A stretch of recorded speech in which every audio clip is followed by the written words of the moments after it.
બાળમિત્રો, સત્સંગ દીક્ષા અધ્યયનના ક્લાસમાં આપ સર્વેનું સ્વાગત છે. આજના આ ક્લાસમાં આપણે શ્લોક નંબર 53 અને શ્લોક નંબર 54નો અભ્યાસ કરીશું. સૌ પ્રથમ શ્લોક નંબર 53ની પહેલી કડીનું હું અહીંથી ગાન કરીશ, તેને બરાબર તમે ધ્યાનથી સાંભળજો. પ્રભુ પૂજોપયુક્તે ન ચંદને નોર્ધ્વપુંડ્રકમ. ફરીવાર. પ્રભુ પૂજોપયુક્તે ન ચંદને નોર્ધ્વપુંડ્રકમ. આ કડીના શબ્દોને છૂટા છૂટા સમજીએ. પ્રભુ પૂજોપયુક્તે ન ચંદને નોર્ધ્વપુંડ્રકમ. પહેલો શબ્દ છે પ્રભુ પૂજોપયુક્તે ન. તેમાં ત્રણ શબ્દો ભેગા છે: પ્રભુ, પૂજા, ઉપયુક્તે ન, એટલે કે ભગવાનની પૂજાથી પ્રસાદીભૂત થયેલી. બીજો શબ્દ છે ચંદને નોર્ધ્વપુંડ્રકમ. આ શબ્દમાં ત્રણ શબ્દો સમાયેલા છે: ચંદનેન ઉર્ધ્વ પુંડ્રકમ, એટલે કે ચંદન વડે ઉર્ધ્વ પુંડ્ર. આખી કડી સમજાય તેવી છે. ફરી વખત તેને આપણે સમૂહમાં 2 વાર ગાન કરીએ. પ્રભુ પૂજોપયુક્તે ન ચંદને નોર્ધ્વપુંડ્રકમ. ફરીવાર. પ્રભુ પૂજોપયુક્તે ન ચંદને નોર્ધ્વપુંડ્રકમ. હવે આ શ્લોકની બીજી કડીનું હું અહીંથી ગાન કરીશ. ભાલેહિ તિલકમ કુર્યાત કુમકુમેન ચ ચંદ્રકમ. ફરીવાર. ભાલેહિ તિલકમ કુર્યાત કુમકુમેન ચ ચંદ્રકમ. આ કડીના શબ્દોને છૂટા છૂટા સમજીએ. ભાલેહિ તિલકમ કુર્યાત કુમકુમેન ચ ચંદ્રકમ. બધા જ શબ્દો છૂટા છૂટા છે અને સમજાય તેવા છે. આખી કડી આપણે સમૂહમાં 2 વાર ગાન કરીએ. ભાલેહિ તિલકમ કુર્યાત કુમકુમેન ચ ચંદ્રકમ. ફરીવાર. ભાલેહિ તિલકમ કુર્યાત કુમકુમેન ચ ચંદ્રકમ. હવે આખો શ્લોક સમૂહમાં 2 વાર ગાન કરીએ. પ્રભુ પૂજોપયુક્તે ન ચંદને નોર્ધ્વપુંડ્રકમ. ભાલેહિ તિલકમ કુર્યાત કુમકુમેન ચ ચંદ્રકમ. ફરીવાર. પ્રભુ પૂજોપયુક્તે ન ચંદને નોર્ધ્વપુંડ્રકમ. ભાલેહિ તિલકમ કુર્યાત કુમકુમેન ચ ચંદ્રકમ. બાળમિત્રો, અહીંયા 54મો શ્લોક આપને જે દેખાય છે તેને આપણે સાથે જ લઈ લઈએ છીએ અને ત્યારબાદ બંને શ્લોકનો સાથે ગુજરાતી અર્થ સમજીશું. સૌ પ્રથમ પહેલી કડીનું અહીંથી ગાન કરીશ.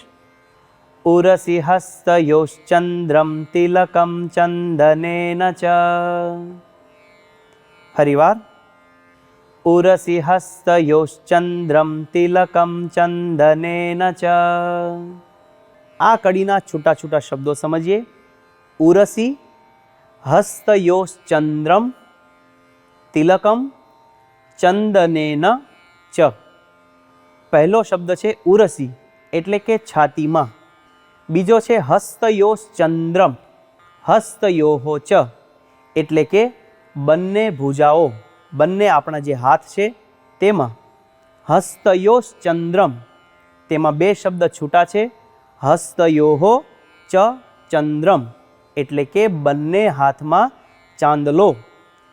તિલકમ ચંદનેન ચ, ચંદન વડે તિલક અને ચાંદલો કરવો.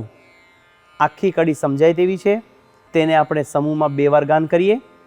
ઉરસી હસ્તયોશ્ચંદ્રમ તિલકમ ચંદનેન ચ. ફરીવાર.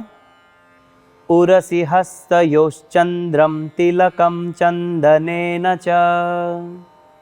હવે આ શ્લોકની બીજી કડી, તેનું અહીંથી ગાન કરીશ. બરાબર ધ્યાનથી સાંભળજો. સ્વામિનારાયણમ મંત્રમ જપન કુર્યાદ ગુરુમ સ્મરન. ફરીવાર. સ્વામિનારાયણમ મંત્રમ જપન કુર્યાદ ગુરુમ સ્મરન. આ શ્લોકની કડીમાં બધા જ શબ્દો છૂટા છૂટા છે અને સમજી શકાય તેવા છે. તેને આપણે સમૂહમાં 2 વાર ગાન કરીએ. સ્વામિનારાયણમ મંત્રમ જપન કુર્યાદ ગુરુમ સ્મરન. ફરીવાર. સ્વામિનારાયણમ મંત્રમ જપન કુર્યાદ ગુરુમ સ્મરન. હવે આખો શ્લોક આપણે સમૂહમાં 2 વાર ગાન કરીએ. ઉરસી હસ્તયોશ્ચંદ્રમ તિલકમ ચંદનેન ચ સ્વામિનારાયણમ મંત્રમ જપન કુર્યાદ ગુરુમ સ્મરન. ફરીવાર. ઉરસી હસ્તયોશ્ચંદ્રમ તિલકમ ચંદનેન ચ સ્વામિનારાયણમ મંત્રમ જપન કુર્યાદ ગુરુમ સ્મરન. હવે શ્લોક નંબર 53 અને 54 આ બંનેનો સાથે ગુજરાતી અર્થ આ પ્રમાણે છે.